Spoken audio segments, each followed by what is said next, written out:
Hello students. तो आज की क्लास में हम लोग डिस्कस करने वाले हैं अकाउंटेंसी का second chapter that is partnership fundamentals. अब अगर हम बात करें पार्टनरशिप की, तो एग्जाम पॉइंट ऑफ व्यू से पार्टनरशिप जो है वो काफी ज्यादा वेटेज रखती है। हमारी बुक के टोटल 7 चैप्टर्स जो हैं वो पार्टनरशिप से लिंक करते हैं और यही पेपर में 30 मार्क्स की वेटेज रखती है। तो बहुत ध्यान से समझिएगा पार्टनरशिप को। हर चैप्टर में आपको पार्टनरशिप के बारे में जानना जरूरी है। तो अब स्टार्ट करते हैं हम लोग पार्टनरशिप के बारे में। सबसे पहले हम डिस्कस करते हैं कि पार्टनरशिप होती क्या है। अगर हम बात करें पार्टनरशिप की, तो पार्टनरशिप दो या दो से ज्यादा लोगों के बीच में एक एग्रीमेंट होता है। पार्टनरशिप दो या दो से ज्यादा लोगों के बीच में एक एग्रीमेंट होता है, जिस एग्रीमेंट में वो लोग एग्री करते हैं कि जो भी प्रॉफिट्स या फिर लॉसेस उनको होंगे फ्यूचर के अंदर, वो आपस में शेयर करेंगे। फिर से एक बार बताता हूं, पार्टनरशिप दो या दो से ज्यादा लोगों के बीच का एग्रीमेंट, जिसमें वो लोग एग्री करते हैं कि जो भी प्रॉफिट्स या लॉसेस होंगे वो फ्यूचर में शेयर करेंगे। आप एक एग्जांपल के तो समझाता हूं। मान के चलिए आज आप कोई बिजनेस कर रहे हैं। फॉर एग्जांपल आप क्लोथिंग का बिजनेस कर रहे हैं। अब आप अपने बिजनेस को एक्सपैंड करना चाहते हैं। अब आप एक्सपैंड करना चाहते हैं तो आपको क्या रिक्वायर्ड है? कैपिटल रिक्वायर्ड है। लेकिन आपके पास तो लिमिटेड कैपिटल है। तो आप क्या करते हैं? आप अपने फ्रेंड को बोलते हैं कि भाई ऐसा करते हैं, हम दोनों साथ में मिलकर बिजनेस करते हैं और जो भी प्रॉफिट्स होंगे वो आपस में शेयर कर लेंगे। तो पार्टनरशिप एक एग्रीमेंट दो लोगों के बीच में, आपको ये ध्यान रखना है। अब सबसे पहले हम बात करते हैं पार्टनरशिप के फीचर्स की, कि पार्टनरशिप के फीचर्स कौन कौन से होते हैं। तो सबसे पहला पार्टनरशिप का जो फीचर है वो है आपका टू और मोर पर्सन्स। मींस कि जब आप एक पार्टनरशिप की बात करते हैं तो पार्टनरशिप का मतलब ही क्या है कि कम से कम दो लोग होने चाहिए पार्टनरशिप के अंदर। कम से कम दो लोग होने चाहिए पार्टनरशिप के अंदर। और अगर हम बात करें मैक्सिमम पार्टनर्स की, अगर हम बात करें मैक्सिमम पार्टनर्स की, तो वो होते हैं 50। अब ये 50 कैसे डिसाइड किया गया है, कौन से रूल के अंदर है? तो ये है कंपनीज रूल्स 2014 के अकॉर्डिंग। तो अगर हम बात करें पार्टनरशिप में मैक्सिमम पार्टनर्स जो है वो 50 होते हैं, as said by companies rule 2014। तो पहला फीचर टू और मोर पर्सन्स। अगर हम बात करें सेकंड फीचर की, तो सेकंड फीचर आपका आता है बिजनेस। इसका मतलब क्या है कि जब आप पार्टनरशिप की बात करते हैं तो आपका मोटिव एक बिजनेस मोटिव होना चाहिए। मतलब आपका यहाँ पे मोटिव क्या होना चाहिए कि आप प्रॉफिट अर्न करेंगे। कोई भी नॉन प्रॉफिट ऑर्गेनाइजेशन जो पार्टनरशिप के अंदर हो उसे हम पार्टनरशिप नहीं बोल सकते। या फिर अगर हम बात करें कि आप कोई नॉन इकोनॉमिक एक्टिविटी कर रहे हो तो वो भी पार्टनरशिप नहीं कहलाएगी। आपका बिजनेस होना चाहिए और साथ ही साथ आपका जो बिजनेस है वो लीगल भी होना चाहिए। इलीगल बिजनेस अगर होगा तो वो पार्टनरशिप नहीं कहलाएगी। अब हम बात करते हैं थर्ड फीचर की। सबसे इंपॉर्टेंट फीचर वो है शेयरिंग ऑफ प्रॉफिट्स। जब आप अकेले बिजनेस करते हैं तो आपको किसी के साथ प्रॉफिट शेयर नहीं करना, किसी के साथ लॉसेस बेयर नहीं करने। लेकिन जैसे ही हम पार्टनरशिप की बात करते हैं तो पार्टनरशिप का सबसे मेन पॉइंट क्या आता है? Sharing of profits. मतलब कि आप सबसे पहले अपने प्रॉफिट्स को शेयर करेंगे उस पर्सन के साथ जिसके साथ आप क्या कर रहे हैं? पार्टनरशिप परफॉर्म कर रहे हैं। इसके बाद बात करते हैं फोर्थ फीचर की। तो फोर्थ फीचर है आपका एग्रीमेंट। अब पार्टनरशिप बनाने के लिए आपको एक एग्रीमेंट की रिक्वायरमेंट पड़ती है, जिस एग्रीमेंट को हम बोलते हैं पार्टनरशिप डीड। क्या बोलते हैं? Partnership deed. अगर हम बात करें पार्टनरशिप डीड की, तो आप लोगों ने पहले भी ये पढ़ा है कि पार्टनरशिप डीड जो है वो ओरल भी हो सकती है और रिटर्न भी हो सकती है। लेकिन प्रेफर किया जाता है कि वो रिटर्न हो। ऐसा क्यों? क्योंकि अगर फ्यूचर में कोई डिस्प्यूट्स हो तो हम इस रिटर्न पार्टनरशिप को एज अ एविडेंस शो कर सके। रिटर्न पार्टनरशिप एग्रीमेंट को हम लोग एज अ एविडेंस शो कर सके, इसलिए प्रेफर होता है कि रिटर्न आपके पास हो। एंड लास्ट फीचर आपका आता है म्यूचुअल एजेंसी। लास्ट फीचर क्या है? Mutual agency. इसका मतलब क्या है कि अगर हम बात करें पार्टनरशिप की, तो हर पार्टनर अपने लिए तो काम करता ही है, साथ ही साथ में वो फर्म के लिए और बाकी पार्टनर्स के लिए भी काम करता है। तो हम यहाँ बोल सकते हैं कि partner is an agent as well as a principal. मतलब वो अपने लिए भी काम कर रहा है और साथ ही साथ बाकी पार्टनर्स के लिए और फर्म के लिए भी काम कर रहा है। तो हमने 5 फीचर्स पढ़े हैं: 2 और more persons, business, sharing of profits, agreement और लास्ट म्यूचुअल एजेंसी। इसी के साथ हमारा बेसिक पार्टनरशिप का मतलब खत्म होता है। अब हम डिस्कस करते हैं कि इसमें अकाउंट्स कैसे बनाए जाते हैं।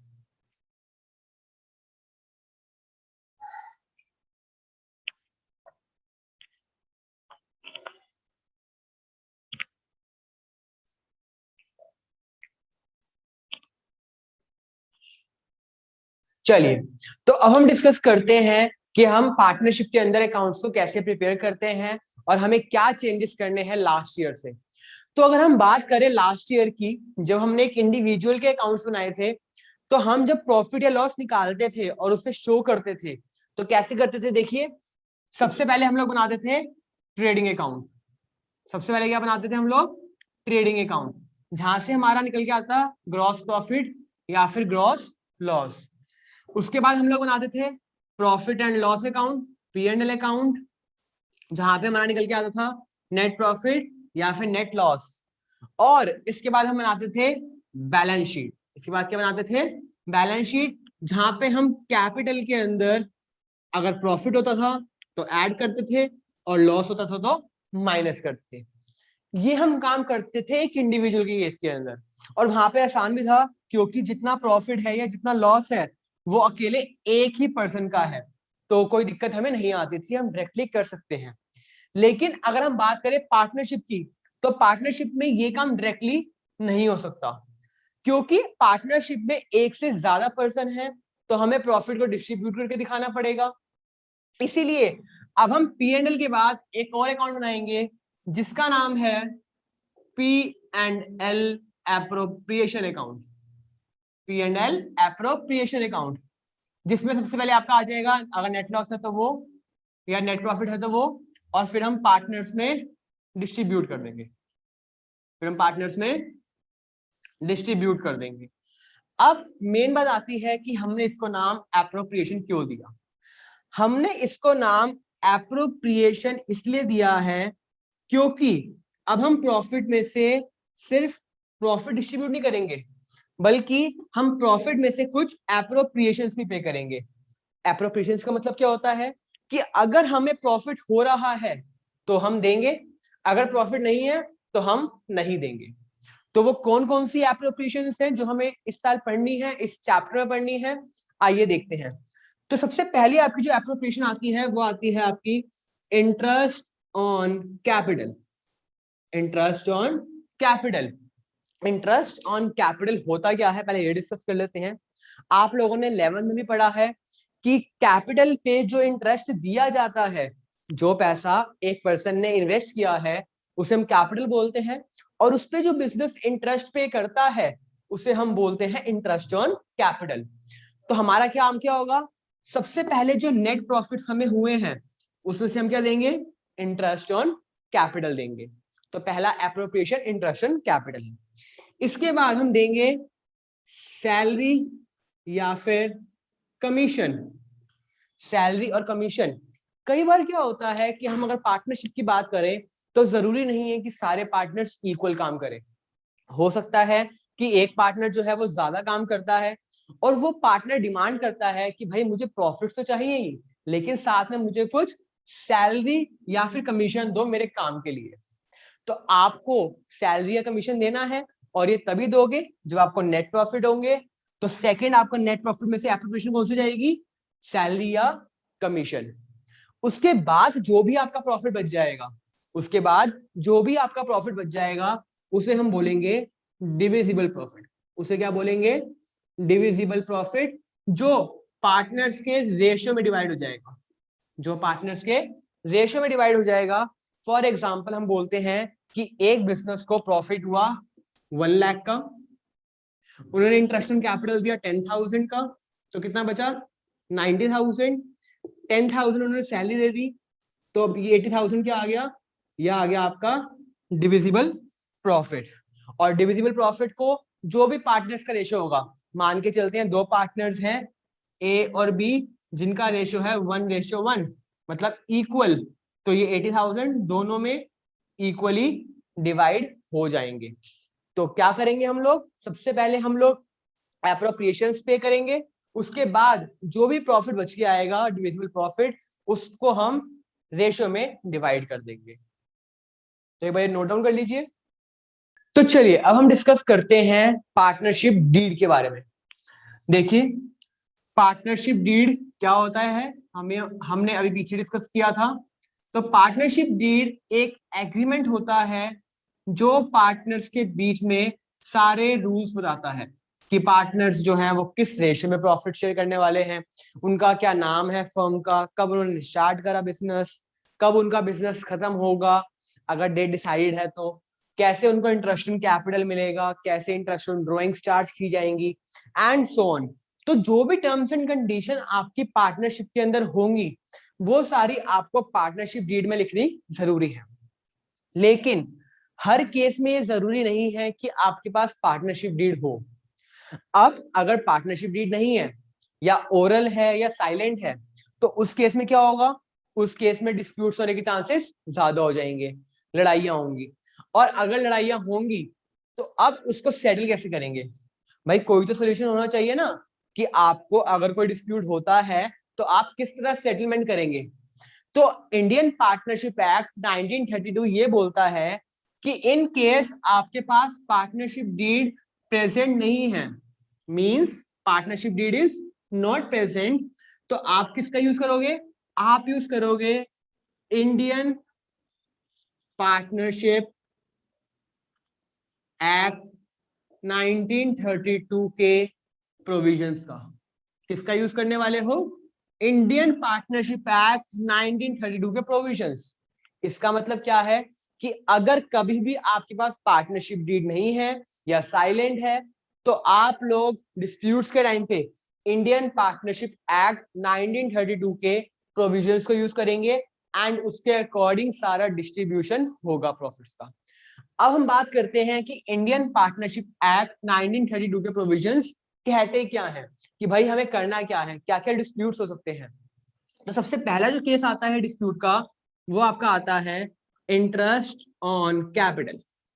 सबसे पहला डिस्प्यूट कौन सा है, इंटरेस्ट ऑन कैपिटल। अगर हम बात करें इंटरेस्ट ऑन कैपिटल की, तो इसमें क्या डिस्प्यूट्स हो सकते हैं, एक एग्जांपल के थ्रू समझाता हूं। मान के चलिए 2 पार्टनर्स है ए एंड बी। ए चाहता है कि जो इंटरेस्ट ऑन कैपिटल मिले वो मिले 8% पे, और बी चाहता है कि इंटरेस्ट ऑन कैपिटल मिले 10% पे। अब भाई हो गए इन दोनों में लड़ाई और इनके पास पार्टनरशिप डीड नहीं है, तो ये जाएंगे अपने अकाउंटेंट के पास और बोलेंगे कि भाई हमारे बीच में ये डिस्प्यूट आ रहा है। अब इनका जो अकाउंटेंट होगा वो इन्हें क्या बोलेगा, भाई देखो आपने पार्टनरशिप डीड नहीं बनवाई, या आप लोगों की गलती, तो अब क्या करेंगे हम लोग, अब हम फॉलो करेंगे इंडियन पार्टनरशिप एक्ट 1932 के प्रोविजंस को। तो ये एक्ट के प्रोविजंस जो है वो कहते हैं कि अगर आपके पास पार्टनरशिप डीड नहीं है, अगर आपके पास पार्टनरशिप डीड नहीं है या पार्टनरशिप डीड साइलेंट भी है, तो इंटरेस्ट ऑन कैपिटल जो है वो आपको मिलेगा ही नहीं, मींस वो आपको अलाउ नहीं किया जाएगा। तो सबसे पहला पॉइंट आपको ध्यान रखना है कि अगर आपके पास पार्टनरशिप डीड नहीं है तो इंटरेस्ट ऑन कैपिटल नहीं दिया जाएगा। अब हम बात करते हैं सेकंड केस की, जो है इंटरेस्ट ऑन ड्रॉइंग्स। दूसरा क्या है, इंटरेस्ट ऑन ड्रॉइंग्स। अब जिस तरह आपकी कैपिटल पे आपको इंटरेस्ट मिल रहा है, उसी तरह फर्म कहती है आपको कि भाई अगर आप कुछ पैसा अपने पर्सनल यूज के लिए निकालते हो तो मैं उस पर इंटरेस्ट चार्ज करूंगी। अब ये भी एक डिस्प्यूट का रीजन बन सकता है, जिस तरह इंटरेस्ट ऑन कैपिटल मिला कि इस पे कितना रेट होगा, तो फिर से अगर आपको इंटरेस्ट ऑन कैपिटल नहीं मिल रहा तो इंटरेस्ट ऑन ड्रॉइंग्स भी चार्ज नहीं की जाएगी, तो ये भी हम अलाउ नहीं करेंगे। इसका मतलब क्या है कि अगर पार्टनरशिप डीड नहीं है तो ना ही हम इंटरेस्ट ऑन कैपिटल देंगे और ना ही हम इंटरेस्ट ऑन ड्रॉइंग्स चार्ज करेंगे। अब बात करते हैं थर्ड पॉइंट की, जो है सैलरी या फिर कमीशन। अगर हम बात करें सैलरी और कमीशन की, तो सैलरी और कमीशन अगर कोई पार्टनर डिमांड करता है, जैसे हम एग्जांपल देते हैं कि ए और बी दो पार्टनर्स हैं, बी वर्किंग पार्टनर है, वो कहता है भाई मैंने ज्यादा काम किया और मुझे सैलरी दो उसके बदले या कमीशन दो, लेकिन दूसरा पार्टनर एग्री नहीं कर रहा, अब उनके पास पार्टनरशिप डीड नहीं है, तो इस एक्ट का प्रोविजंस जो है वो ये कहते हैं कि आपको कोई भी सैलरी या कोई भी कमीशन नहीं दिया जाएगा, आपको कोई भी सैलरी या कोई भी कमीशन नहीं दिया जाएगा, ध्यान रखिएगा। लास्ट और एक मेन पॉइंट आपको जिसके अंदर आता है वो आता है प्रॉफिट शेयरिंग रेशियो, कि आपका जो प्रॉफिट शेयरिंग रेशियो है वो क्या होगा। अब पार्टनर्स ने डिसाइड किया कि भाई आपका रेशियो इसमें डिसाइड होना चाहिए प्रॉफिट्स। अब ए और बी में डिस्प्यूट क्या आया, ए ने बोला भाई मैंने 10 लाख रुपए लगाए हैं, बी ने बोला कि मैंने 6 लाख लगाए हैं। तो ए ने बोला कि भाई हमारा जो प्रॉफिट डिवाइड होना चाहिए वो 10:6 में होना चाहिए, क्योंकि हमने पैसा भी इसी रेशियो में लगाया है। लेकिन बी इस बात के लिए एग्री नहीं कर रहा। अब अगर आपके पास पार्टनरशिप डीड होती तो ये इशू होता ही नहीं, क्योंकि आपने उसमें लिखवाया होता कि आपका प्रॉफिट शेयरिंग रेशियो क्या होगा। लेकिन अगर आपका प्रॉफिट शेयरिंग रेशियो साइलेंट है पार्टनरशिप, तो इस केस के अंदर आपका प्रॉफिट शेयरिंग रेशियो जो है वो हमेशा कैसे रहेगा, वो रहेगा हमेशा इक्वली। इसका मतलब क्या है, चाहे कितने भी पार्टनर्स हो, कितने भी डिस्प्यूट्स हो, अगर पार्टनरशिप डीड नहीं है तो आपके प्रॉफिट्स हमेशा इक्वली डिवाइड होंगे सारे पार्टनर्स में। तो ध्यान रखिएगा प्रॉफिट शेयरिंग रेशियो इक्वल हो जाएगा आपका। एक बार चारों प्रोविजंस नोट डाउन कर लीजिए, देन आगे हम डिस्कस करते हैं।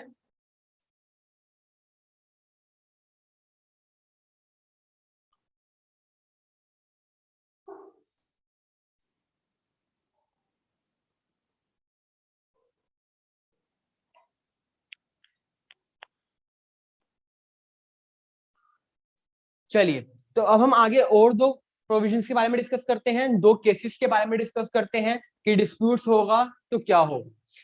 फिफ्थ आपका आता है point admission of a partner. Fifth point आता है आपका एडमिशन ऑफ अ पार्टनर। इसका मतलब क्या है कि अगर आपके पास पार्टनरशिप डीड है तो आपने उसमें मेंशन किया होगा कि एक नए पार्टनर को बिजनेस में एडमिट करने का क्या मेथड है। अगर पार्टनरशिप डीड है तो आपने मेंशन किया होगा, लेकिन अगर आपने मेंशन नहीं किया, मतलब साइलेंट है पार्टनरशिप डीड, या फिर आपके पास पार्टनरशिप डीड है ही नहीं, तो उस केस में इंडियन पार्टनरशिप एक्ट 1932 के प्रोविजंस कहते हैं कि जब तक सारे पार्टनर्स एग्री नहीं करेंगे, जब तक सारे पार्टनर्स एग्री नहीं करेंगे, तब तक बिजनेस में एक नया पार्टनर एडमिट नहीं होगा। जब तक आपके सारे पार्टनर्स एग्री नहीं करेंगे तब तक एक नया पार्टनर एडमिट नहीं होगा। एक एग्जांपल के थ्रू देखते हैं। मान के चलिए एक बिजनेस फर्म है जहां पे ऑलरेडी 20 पार्टनर्स हैं, अब वो किसी को एडमिट करना चाहते हैं, एक पर्सन को। इसमें से 19 एग्री कर रहे हैं, लेकिन एक जो है वो एग्री नहीं कर रहा। 19 एग्री कर रहे हैं और एक एग्री नहीं कर रहा, और इनके पास पार्टनरशिप डीड भी नहीं है। तो इस केस में जो एडमिशन है पार्टनर का वो आपका नहीं होगा। ध्यान रखिएगा जब तक सारे पार्टनर्स एग्री ना करें। लास्ट पॉइंट जो आपका आता है डिस्प्यूट का, वो आता है इंटरेस्ट ऑन लोन। बहुत ध्यान से समझिएगा, सबसे इंपॉर्टेंट पॉइंट में से एक है।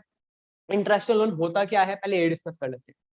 मान के चलिए दो पार्टनर्स हैं ए एंड बी, जिन्होंने डिसाइड किया कि बिजनेस स्टार्ट कर रहे हैं। अब उनका बिजनेस चल रहा है लेकिन कुछ दिक्कतें आ जाती हैं। अब उनको पैसों की रिक्वायरमेंट पड़ती है 5 लाख रुपीज की। वो बैंक के पास जाते हैं, लेकिन बैंक किसी रीजन से उनको लोन देने के लिए मना कर देता है या बहुत ज्यादा टाइम लग रहा है।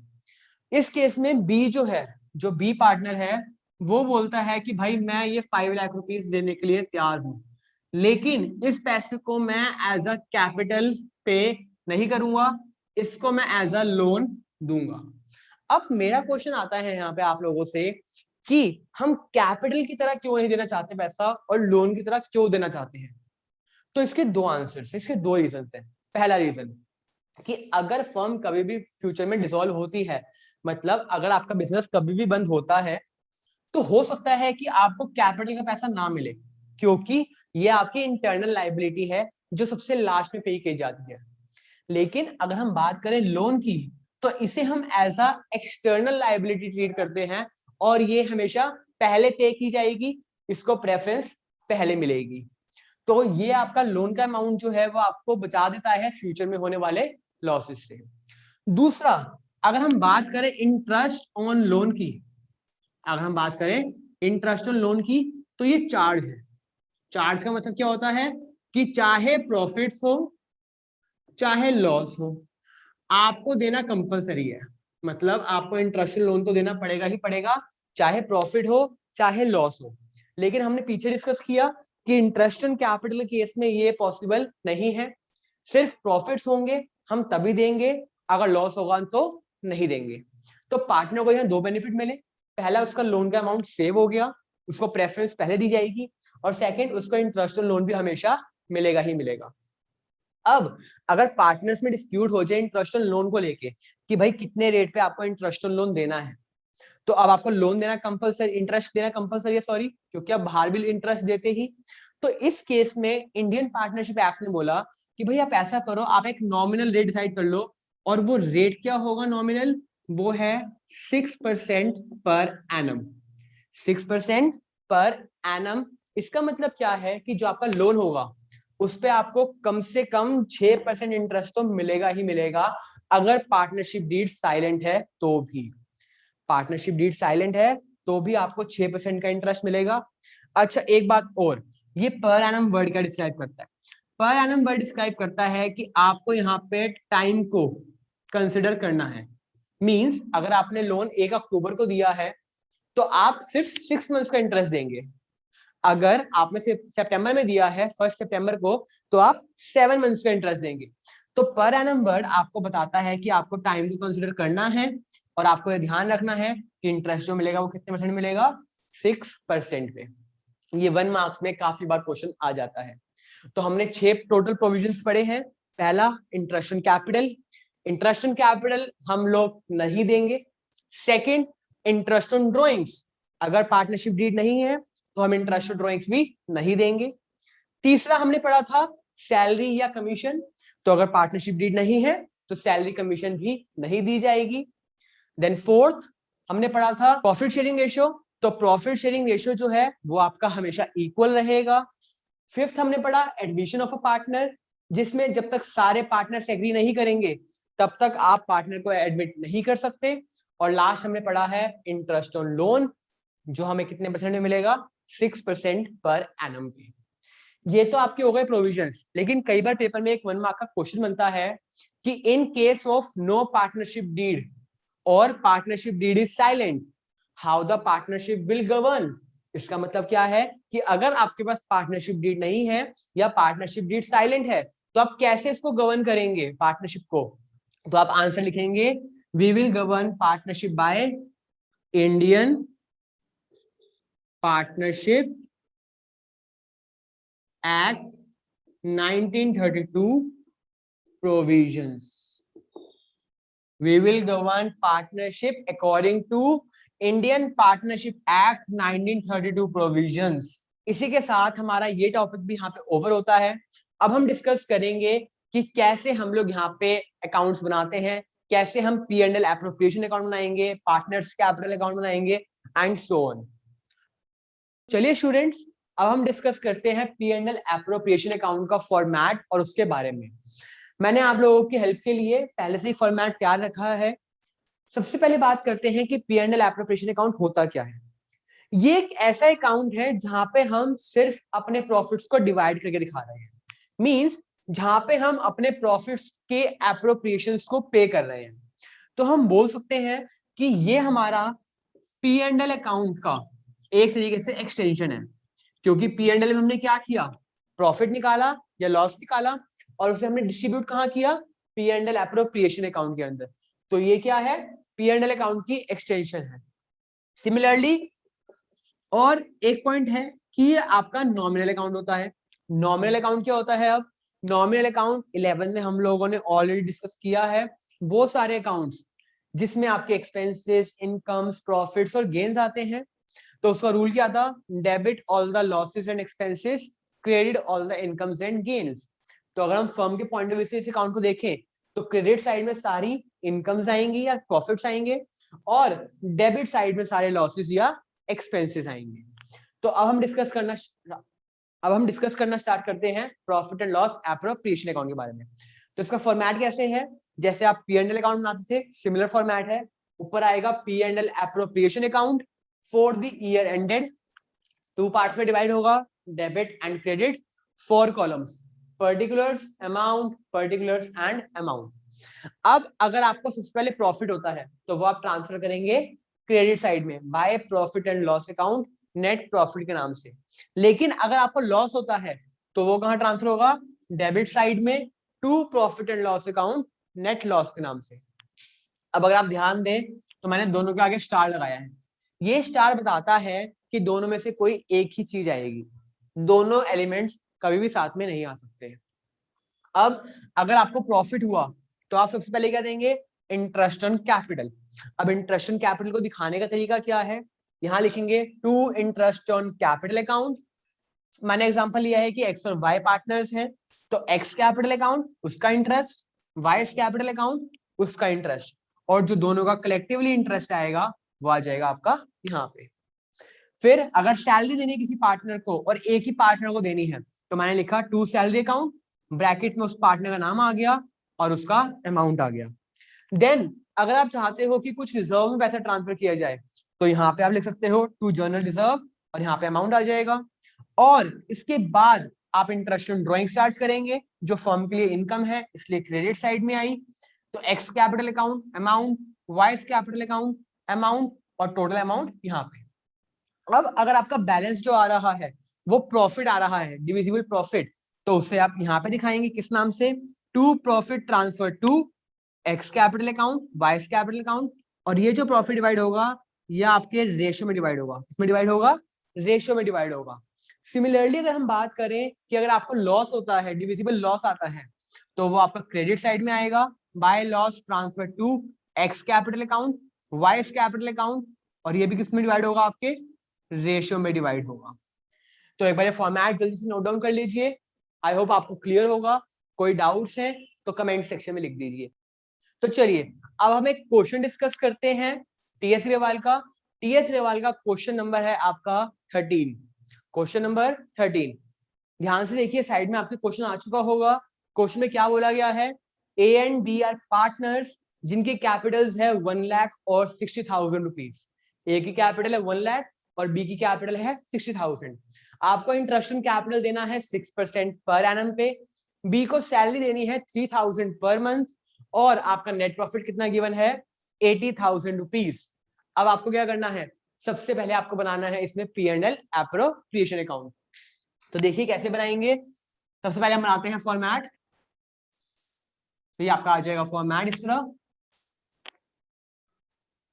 ऊपर लिखेंगे profit and loss appropriation account for the year ended. आपको डेट गिवन नहीं है तो हम डैश डैश लिख दे सकते हैं।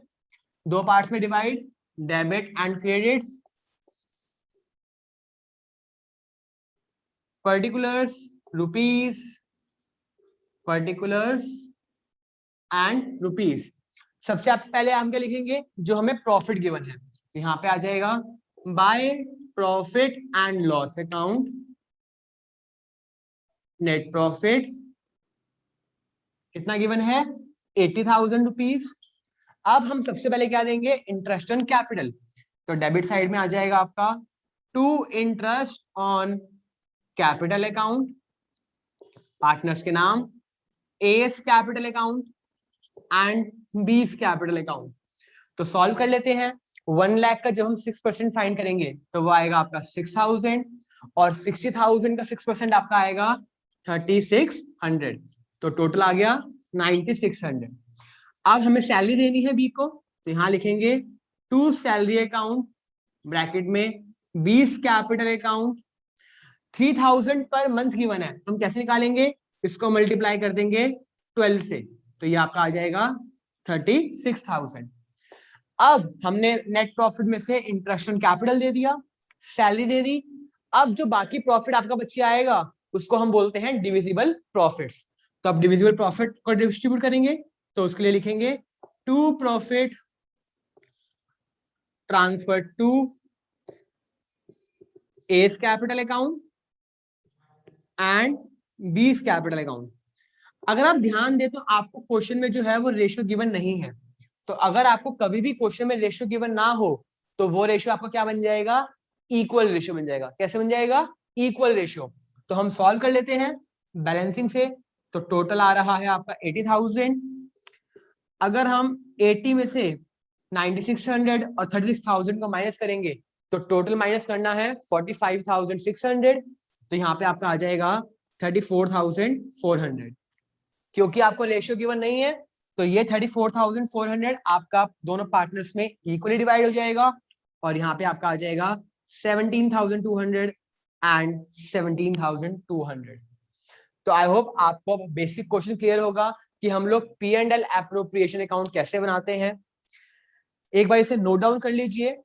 अब जो बाकी टॉपिक्स हैं, आगे आने वाले टॉपिक्स जितने भी हैं, वो हम नेक्स्ट वीडियो में डिस्कस करेंगे। जब तक के लिए थैंक यू।